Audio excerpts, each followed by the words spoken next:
Yo les amis, j'espère que vous allez bien. Alors aujourd'hui, je vais vous montrer comment faire la vidange de votre liquide de refroidissement sur votre 107 C1, sur votre Peugeot 107, sur votre Citroën C1 et votre Toyota Aygo. Donc la procédure c'est la même pour les trois véhicules. Donc pour faire ça, vous aurez besoin donc d'un seau d'eau, liquide de refroidissement, une pince multiprise. Vous allez voir pourquoi juste après.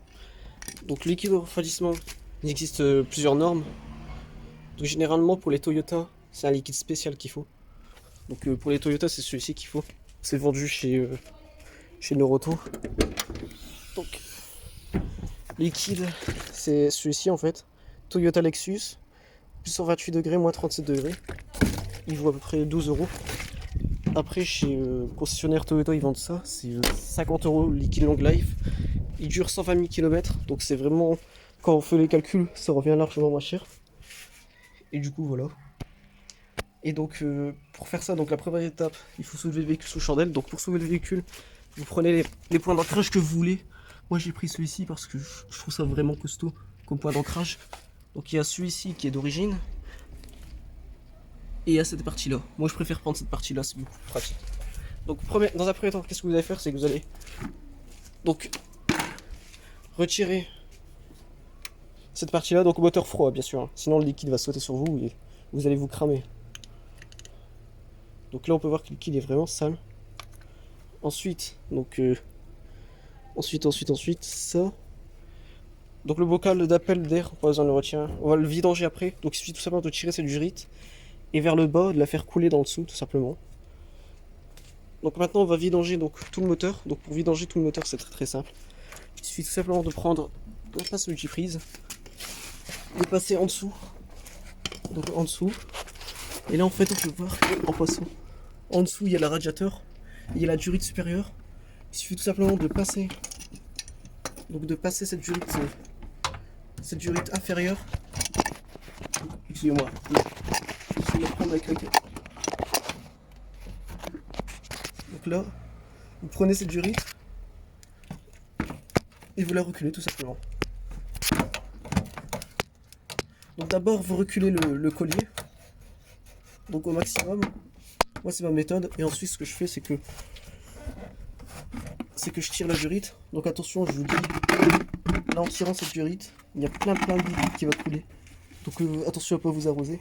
Donc moi, j'essaie de faire ça délicatement pour éviter de me prendre plein de liquide, ce qui m'arrive souvent. Et je vous dis, c'est vraiment désagréable parce que le liquide en refroidissement, c'est ce qu'il y a de pire. Donc pour faire ça, en fait, pour éviter de vous prendre plein de liquide, qu'est-ce que vous allez faire? En fait, vous allez mettre votre poignet au niveau de la jonction. Comme ça, quand le liquide va couler, il va pas partir en après. Voilà.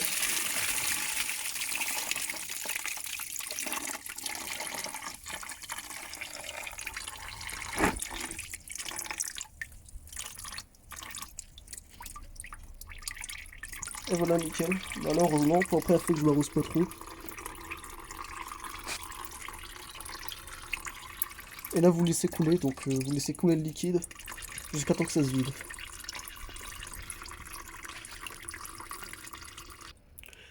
Donc voilà, les amis, une fois que ça a terminé de couler, donc là, on peut voir que il y a deux durites, donc la durite du radiateur et la deuxième durite. Je vais vous montrer c'est quoi en fait. Je pense que vous l'avez deviné, c'est le bocal de liquide de refroidissement, donc ici. Donc maintenant, ce qu'on va faire, c'est que on va tout simplement remettre les durites et on va remplir. Donc ça, je le fais off caméra. Donc voilà, maintenant que le liquide est vidangé, donc là on peut le constater, c'est l'ancien liquide, donc on peut voir qu'il ressemble à rien du tout. On ne peut même pas identifier la couleur parce qu'il y a un mélange de jaune avec du rouge. Bon, c'est un petit peu n'importe quoi. Donc là, on va mettre le nouveau liquide de refroidissement. Donc c'est très simple. Donc on a deux bocals ou bocaux de système de remplissage. Donc d'abord, ce qu'on va faire, c'est que on va remplir celui-ci. Donc vous le remplissez au max. Même si ici il y a un indicateur qui dit qu'on quoi que qu'il faut pas le remplir au max, vous remplissez au max. Donc à rabord, de toute façon, on va voir le liquide. Je vais vous montrer ça directement en vidéo. Vous allez comprendre pourquoi. Je vais expliquer après pourquoi.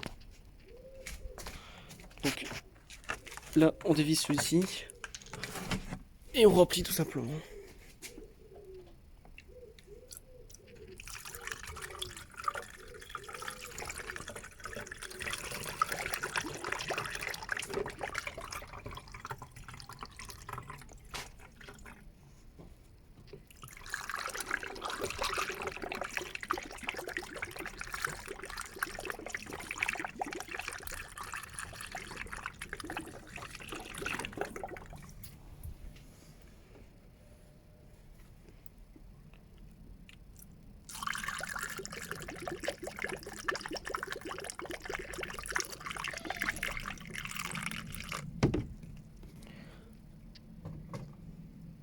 Donc voilà les amis, là c'est rempli au max. Donc vous refermez, ensuite vous refermez le bouchon, donc qui est ici. Donc il suffit tout simplement de l'aligner et d'appuyer tout autour. Et ensuite, qu'est-ce qu'on va faire? C'est très important. Si vous oubliez de remplir ici, moi je vous dis, votre moteur il va surchauffer, mais voire même vous pouvez détruire votre moteur juste le fait de ne pas remplir ici. Donc il faut remplir le. Ça c'est le réservoir principal du radiateur. Donc ça il faut le remplir jusqu'au max.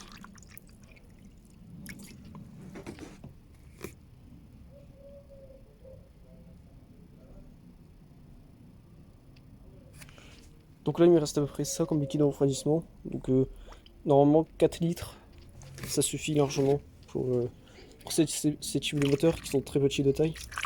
Donc là je remplis et puis je vous montre à la fin ce que ça donne.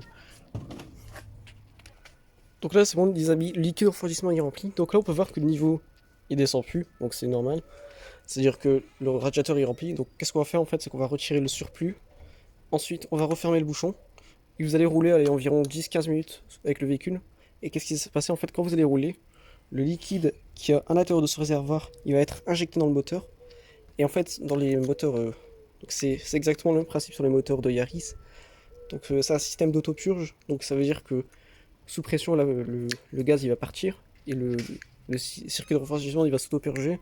Le niveau il va stabiliser. Bien sûr après une fois que vous avez fait votre tour, vous vérifiez si le niveau est bon et puis vous complétez. Puis normalement il ne devrait plus avoir aucun souci. Et donc voilà. C'est complètement différent du moteur la 106 dans laquelle je fais une vidéo, dans laquelle il faut retirer des bouchons pour purger tout ça. Là c'est un très bon système, vraiment très efficace. Donc voilà les amis, donc cette vidéo touche à sa fin, j'espère qu'elle vous a vraiment aidé. Et je vous dis à plus pour de nouvelles vidéos. Ciao ciao les amis.